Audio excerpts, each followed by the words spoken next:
I know it is a proud day for Sacramento, but it is a proud day for California, from north to south. I just want to say how overwhelming this all is. We've been all around the world in these past couple weeks, but I just want you all to know all the thanks we've received everywhere. It doesn't feel anything in comparison to be in front of our home crowd like this.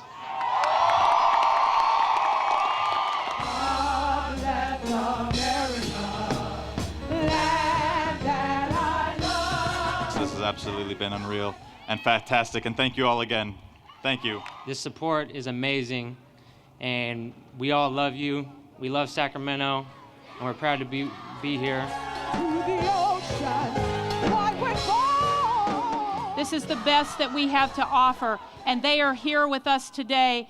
And so for my colleagues in the Assembly, we want you to know that we are so proud and we are so humbled to be in your presence today.